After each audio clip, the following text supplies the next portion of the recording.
नमस्कार दोस्तों, जोहार। स्वागत है आपका Jharkhand job information YouTube channel में।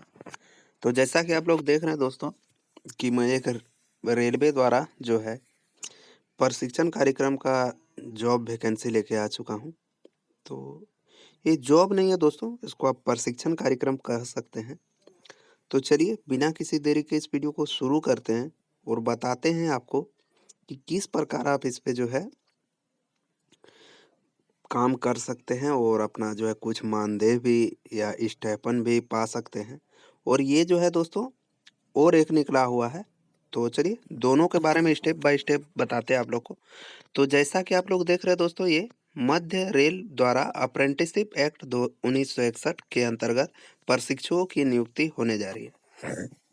तो ये अप्रेंटिसशिप है दोस्तों, जो कि रेलवे द्वारा कराया जाता है। आप पूछिएगा कि ये करने का फ़ायदा क्या है? तो ये करने का फ़ायदा दोस्तों है कि आपको ग्रुप डी का जो वैकेंसी आता है ना, तो ग्रुप डी का वैकेंसी में आपको जो है छूट मिलेगा। क्या छूट मिलेगा? आप लोग के लिए स्पेशल वैकेंसी दिया जाता है इसमें। जैसे 1000 है टोटल वैकेंसी, तो 800 वैकेंसी जनरल के लिए रहेगा और 200 वैकेंसी या 300 वैकेंसी जो है ग्रुप डी वालों के लिए, जो रेलवे से अप्रेंटिसशिप किए हैं उनके लिए रिजर्व कर दिया जाता है। तो उन लोगों का कट ऑफ अगर 70 जाता है तो आपका कट ऑफ जाएगा 50। इसीलिए ये करने से आप लोग को ये फ़ायदा हो सकता है। भविष्य में अगर आप कभी भी ग्रुप डी का वैकेंसी आता है और आप उस पे अप्लाई करते हैं तो चलिए इस वीडियो को शुरू करते हैं यहीं से। आशा है कि आप समझ गए होंगे, ठीक है, हमारी बातों को। देखिए, अप्रेंटिसशिप एक्ट 1961 के तहत मध्य रेलवे के अंतर्गत वर्कशॉप यूनिटों में निम्नलिखित ट्रेडों में प्रशिक्षु एक्ट अप्रेंटिस के रूप में प्रशिक्षण हेतु कुल 2418 पदों के लिए इच्छुक उम्मीदवारों से ऑनलाइन आवेदन आमंत्रित किया जाता है। पूर्ण रूप से भरे हुए आवेदन अंतिम तिथि जो है वो नीचे दिया होगा दोस्तों। ऐसे यहाँ देख सकते हैं 17 बजे तक केवल ऑनलाइन ही प्रस्तुत किए जाने चाहिए। जो उम्मीदवार वर्तमान में प्रशिक्षण ले रहे हैं या ले चुके हैं वे इस अधिसूचना के अंतर्गत आवेदन नहीं कर सकते, ठीक है। तो अगर आप एक बार अप्रेंटिसशिप कर लिए हैं तो आपको पुनः जो है अप्रेंटिसशिप करने का मौका नहीं मिलेगा। आप जो है उसी अप्रेंटिसशिप से आप लाभ ले सकते हैं। देखिए, आवेदन जो है ऑनलाइन बहुत पहले ही स्टार्ट हो गया था दोस्तों, चूंकि इसका लास्ट डेट बहुत लेट से था तो मैंने सोचा कि बाद में ही इस पे वीडियो बनाऊंगा। तो देखिए, आवेदन शुरू होने की तारीख जो है 12/8/2025 11 बजे से था और ऑनलाइन आवेदन समाप्त होने की तारीख जो है वो 11/9/2025 है, 17 बजे तक, ठीक है।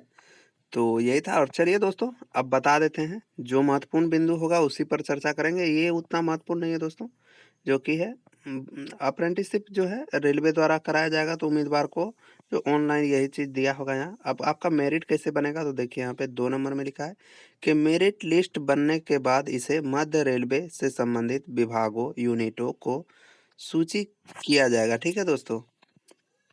सूचित किया जाएगा, ठीक है, किया जाएगा कि दस्तावेज सत्यापन उम्मीदवार के आवेदन में उल्लेखनीय क्लस्टर जो है के अनुसार चुने गए विभागों यूनिटों में आयोजित की जाएगी, ठीक है। उम्मीदवार को जो है नोट करना चाहिए कि कोई केंद्रित मेरिट लिस्ट नहीं बनाई जाएगी, ठीक है, सारा एक ही होगा। और देखिए आपका कैसे बनेगा मेरिट, तो देखिए चयन प्रक्रिया क्या है। तो चयन उन सभी उम्मीदवारों के लिए मेरिट सूची के आधार पर किया जाएगा जिन्होंने इस सूचना के अंतर्गत आवेदन किया है। मेरिट सूची मैट्रिक पास न्यूनतम 50% कुल अंकों के साथ जो है आईटीआई अंकों के आधार पर तैयार की जाएगी। पैनल मैट्रिक और आईटीआई अंकों का साधारण औसत के आधार पर किया जाएगा। अर्थात अगर आपने मैट्रिक पे 50% है आपका और आईटीआई में 60% है, तो दोनों अंकों को जोड़कर जो है टोटल 110% हो गया। तो दोनों अंक को जोड़कर एक मेरिट लिस्ट बनाया जाएगा, ठीक है दोस्तों। तो यही है, इधर उतना कुछ ज़रूरी नहीं है दोस्तों। चलिए देख लीजिए किस प्रकार से जो आपका कहाँ-कहाँ खाली है। तो देखिए, मुंबई में है दोस्तों, तो मुंबई में जहाँ जहाँ है आप देख सकते हैं कैरेज एंड जो है बेगन कोच चिंग वार्ड जो है मदर बंदर मुंबई, और देखिए कल्याण डिजिटल स्वॉर्ड और कुरला डिजिटल स्वॉर्ड। तो इसी प्रकार आप लोग पढ़ सकते हैं दोस्तों। और भूसावल में भी है, पुणे में भी है, नागपुर में भी है और सोलापुर में भी है, ठीक है। तो देखिए यहाँ पे और जहाँ जहाँ है दोस्तों आप लोग को अप्लाई करना होगा तो आप लोग वहाँ पढ़ सकते हैं, ठीक है। मैं मुख्य मुख्य पॉइंट बता देता हूँ सिर्फ आपको। देखिए कृपया नीचे दिए गए आईटीआई ट्रेड के अनुसार उपलब्ध ट्रेड सोल्ड को ध्यान पूर्वक पढ़ें और उसी अनुसार क्लस्टर और इकाइयों का चयन करें। ऐसा ना हो कि आप किसी ऐसे क्लस्टर का या इकाई का चयन कर लें जहां आपके ट्रेड के लिए कोई ट्रेनिंग शॉर्ट जो है स्टॉल नहीं है, ठीक है। मतलब आप ऐसा कोई भी यहाँ पे जो है ऐसा चूज नहीं कर लीजिएगा जहाँ पे ट्रेनिंग सोल्ड नहीं है आपका। ऐसी स्थिति में आपका आवेदन जो है निरस्तीकरण हो जाएगा, क्योंकि एक बार आवेदन करने के बाद आप कोई भी बदलाव नहीं कर पाएंगे, ठीक है। तो मैं आपको बता देता हूँ दोस्तों, अगर देखिए आपका जो है आप जो है नागपुर में मान के चलिए आप डाले, ठीक है, लेकिन आपका ट्रेड है कोपा, लेकिन यहाँ देखिए कहीं भी कोपा ट्रेड के लिए है नहीं है। क्या है यहाँ पे? इलेक्ट्रिशियन लोको शेड जो है अंजनी, और क्या है कैरेज जो है बेग डिपो, और क्या है MELPM अनीज। तो देखिए यहाँ पे वो मान के चलिए जिस ट्रेड के लिए यहाँ मांगा गया है आपको उसी ट्रेड में डालना है, ठीक है। और अगर आपका ट्रेड वहाँ नहीं है तो फिर आपका नहीं होगा। आप ट्रेड देखिए कहाँ से देखिएगा, तो यहाँ देखिए मुंबई का क्लस्टर का मैं एक बता देता हूँ, ठीक है। यहाँ पे मुंबई क्लस्टर का मैं बता देता हूँ, कैरेज एंड वेग कोचिंग वार्ड बंदर मुंबई, ठीक है। तो देखिए यहाँ पे ट्रेनिंग स्टॉल का ब्रेकअप किस प्रकार दिया है, तो आप देख सकते हैं किस प्रकार का यहाँ पे ट्रेनिंग दिया जाएगा आप लोग को। तो यहाँ पे देखिए फीटर का है, ठीक है, फीटर का है। इसके बाद देखिए यहाँ पे जिस जिस चीज का है वहाँ आपको बता देते हैं। फीटर का है, वेल्डर का है, इसके बाद कॉरपोरेट का है, पेंटर का है, और जो है पेंटर के बाद जो है दोस्तों सिलाई का है, और तकनीक और ड्रेस बनाना, ठीक है। तो इतने चीज का है, सबका एक एक वर्ष का है। तो आप इन सब में से अगर कोई भी ट्रेड है आपका तो वहां जा सकते हैं। अब मान के चलिए आपका जो है वेल्डर है, तो वेल्डर यहाँ पे है। चलिए मशीनिस्ट है, तो मशीनिस्ट तो यहाँ पे नहीं है, तो मशीनिस्ट यहाँ नहीं है तो कहाँ है? कल्याण डिजिटल सोड में है, शेड में है। तो आपको कल्याण डिजिटल शेड में डालना होगा। कहाँ? यहाँ इलेक्ट्रिशियन है, मशीनिस्ट है, वेल्डर है, कंप्यूटर का है, ठीक है। कोपा ट्रेड जो भी किए हैं उनके लिए है। कंप्यूटर ऑपरेटर, प्रोग्रामिंग जो है असिस्टेंट, और देखिए मैकेनिक डीजल है। तो इस सब में माने जो भी आपका ट्रेड है तो वो जगह आप देख लीजिएगा कि मेरा ट्रेड का किस जगह में है। तो देखिए टोटल यहाँ पे दिया हुआ है, यहाँ पे आप खोज लीजिएगा। हाँ, तो मेरा मान के चलिए कोपा ट्रेड से है, तो जहाँ कंप्यूटर होगा वहीं हमको डालना है। अब जहाँ कंप्यूटर नहीं है हम वहाँ डाल देंगे तो मेरा फॉर्म ऑटोमेटिकली रिजेक्ट हो जाएगा, ठीक है दोस्तों। आई होप कि आप लोग इस बात को भी मेरी समझ गए होंगे, और नहीं जहाँ दिक्कत होगा वहाँ पे दोस्तों आप लोग कमेंट कीजिएगा, ठीक है। मैं वहाँ भी आप लोगों को समझाने का प्रयास करूँगा पॉइंट बाय पॉइंट, लेकिन मैं अपने तरफ से दोस्तों 100% आप लोग को श्योर कर देता हूँ कि ऐसा ही करना है, हो जाएगा, ठीक है। और इससे अच्छा तो कोई बता भी नहीं पाएगा दोस्तों, हमको लगता है जैसे बताया आपको बच्चे की तरह एकदम पूरा खुल के। तो देखिए पात्रता क्या है, तो उम्मीदवार को जो है 15 वर्ष से 24 वर्ष के बीच होना चाहिए, ठीक है। अब 15 वर्ष से 24 वर्ष के बीच कैसे होगा? आप उम्र की गणना कब से की जाएगी? तो 12/8/2025 से आपकी उम्र की गणना की जाएगी।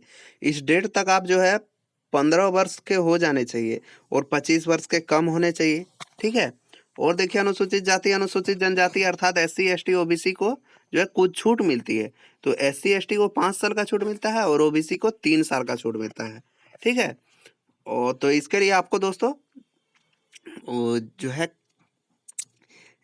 स्टेट नहीं जो है केंद्र लेवल का जाति प्रमाण पत्र भी आप बनवा लीजिएगा, अच्छा होगा। देखिए उम्मीदवार का जन्म जो है निम्नलिखित तिथियों के बीच होना चाहिए। अगर आपका जन्म जो है दोस्तों, अगर आप यूआर कैंडिडेट है अर्थात जनरल, तो 12/8/2001 से आपका जन्म जो है 12/8/2010 तक ये सबका सेम रहेगा। ठीक है, इधर खाली उम्र का गणना घटते जाएगा। ठीक है, तो 12/8/2001 से आपका जन्म है तो आप इस पे भर सकते हैं। इससे बाद वाले जितने कैंडिडेट हैं, और एससी जो है वो 12/8/1996 जिसका जन्म है वो 96 से लेकर 2010 के बीच, तो आप भी भर सकते हैं। और एससी का भी सेम है, 96 से 2010 के बीच है, भर सकते हैं। ओबीसी जो है 98 से 2010 का बीच उनका जन्मदिन है, तो आप भर सकते हैं। ठीक है, मतलब समझे ना मेरे बात। ओबीसी का जन्म अगर 18/8/2098 से लेके 12/8/2010 के बीच, ये दोनों डिफरेंस के बीच आपका मान के चलिए 15/5/2000 है, तो आप भर सकते हैं। ठीक है, तो इसी प्रकार उम्र का गणना आप लोग का किया जाएगा।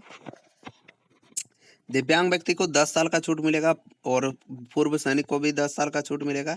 जो इस पे जो है दिया जा रहा है दोस्तों, न्यूनतम शैक्षणिक योग्यता वही 10+2 होना चाहिए। ठीक है, आईटीआई ट्रेड में।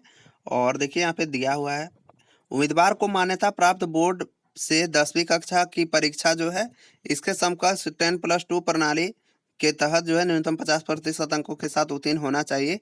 इसके साथ ही उसे राष्ट्रीय व्यावसायिक प्रशिक्षण परिषद अर्थात एनसीबीटी द्वारा अधिसूचना ट्रेड में राष्ट्रीय ट्रेड प्रमाण पत्र या राष्ट्रीय व्यावसायिक प्रशिक्षण परिषद, राज्य व्यावसायिक प्रशिक्षण परिषद अर्थात एससीबीटी द्वारा जारी प्रमाण पत्र जो है प्राप्त होना चाहिए। ठीक है, भुगतान शुल्क यहाँ पे देखिए दोस्तों, भुगतान शुल्क जो है मात्र 100 रुपये लग रहा है। तो आप जो है इसे शुल्क ऑनलाइन आवेदन प्रक्रिया में भाग के रूप में भुगतान गेटवे के माध्यम से ऑनलाइन किया जाना आवश्यक होगा। ठीक है, निम्नलिखित प्रकार है इसके, प्रक्रिया किस प्रकार है तो नीचे आप पढ़ सकते हैं कि आप किस किस विधि से कर सकते हैं। ठीक है, नहीं तो साइबर कैफे चले जाइएगा दोस्तों, वहाँ पे आप लोग को कुछ बताना नहीं होगा, आपको सिर्फ बोलना है कि अप्रेंटिसशिप का फॉर्म भरना है हमको, जो कि यहाँ से आया हुआ है। और दिव्यांग व्यक्ति के लिए भी जो है दोस्तों यहाँ पे दिया हुआ है सारा कुछ ट्रेड के बारे में, वो लोग किस किस ट्रेड में जा सकते हैं। जैसे पेंटर जनरल, एक हाथ और एक पैर आंशिक रूप से क्षतिग्रस्त हो स्वीकृत होगी। ठीक है, जो भी है यहाँ पे फीटर में अगर जाना चाहते हैं तो निचला अंक अर्थात आंशिक रूप से क्षतिग्रस्त केवल एक और एक स्वीकृत है। जो भी है यहाँ पे आप लोग पढ़ लीजिएगा। ठीक है, मैं बताऊंगा दोस्तों तो वीडियो काफ़ी लंबा हो जाएगा, जिससे जो है जानकारी लेने वाले को काफ़ी कठिनाई होगी, इसीलिए मैं शॉर्ट वीडियो रखना चाहता हूँ। ठीक है, और ये सब सारा कुछ दोस्तों वही है, आप लोग थोड़ा थोड़ा पढ़ लीजिएगा इसको। 20 से 30 KB के बीच अपलोड करना है, ये साइबर कैफे वाले को एकदम भली भांति पता होती है, तो आप लोग भरिएगा दोस्तों। चलिए एक बार वो वैकेंसी के बारे में भी दिखा देते हैं आप लोगों को। तो देखिए दोस्तों, एक ईस्टर्न रेलवे से ही सेम जो है अप्रेंटिसशिप का नोटिफिकेशन आया हुआ है, तो आप लोग इस पे भी भर सकते हैं। इसका जो डेट था दोस्तों अप्लाई का, वो देखिए 14/8/2025 से स्टार्ट था, और देखिए 13/9/2025 तक जो है चलेगा। तो आप इस पे भी अप्लाई कर ही सकते हैं आराम से, सारा कुछ प्रोसेस सेम है दोस्तों। ठीक है, आप लोग थोड़ा सा पढ़ लीजिएगा, मैं पढ़ूंगा तो काफ़ी लंबा हो जाएगा वीडियो। और यहाँ पे देखिए झारखंड भी होगा यहाँ पे, क्योंकि ईस्टर्न रेलवे है। ठीक है, welder, fitter, mechanic, COPA, computer operator, सारा चीज़ यहाँ पे भी दिया हुआ है उसी तरह सेम, और कहाँ कहाँ होगा आपका वो भी दिया हुआ है। ठीक है, ये जो है दोस्तों जितना भी हमारे बंगाल के कैंडिडेट हैं, हावड़ा जो है हावड़ा में वो जा सकते हैं, हावड़ा विजन विजन में है। और देखिए लिलुआ वर्कशॉप में भी है, यहाँ पे देख सकते हैं आप लोग, बी नंबर में लिलुआ वर्कशॉप में है। किस किस ट्रेड में निकला है वो आपको खुद से देखना होगा, लेकिन यहाँ पे टोटल ट्रेड है। देखिए यहाँ पे फिटर, मैकेनिक जो है, टर्नर है, वेल्डर है, पेंटर है, इलेक्ट्रिशियन है, तो सारा कुछ है दोस्तों, आप लोग खुद से थोड़ा पढ़ने का प्रयास कीजिएगा। देखिए यहाँ पे सियालदह में भी है, ठीक है, तो सियालदह में भी टोटल है। इसके बाद यहाँ पे देखिए तो कंचनापारा वर्कशॉप में भी है दोस्तों, आप लोग देख सकते हैं यहाँ पे। और देखिए यहाँ मालदा डिवीजन में भी है, ठीक है। और देखिए यहाँ पे आसनसोल में भी है, और देखिए यहाँ पे जमालपुर में भी है। सारा ईस्टर्न रीजन में आता है दोस्तों, तो आप लोग इस पे भी अप्लाई कर सकते हैं। रेलवे का जो है दोस्तों हमेशा आता ही रहता है ये, और जब भी आपको मौका मिले आप कर लीजिए। और सारा सेम ही है, उसी से रिलेटेड है। हाउ टू अप्लाई, तो आप कैसे अप्लाई कर सकते हैं, सारा जानकारी यहाँ दिया हुआ है, ठीक है दोस्तों। मिलते हैं दोस्तों किसी नेक्स्ट वीडियो नेक्स्ट जानसार, तब तक के लिए जय हिंद जय भारत, वंदे मातरम दोस्तों।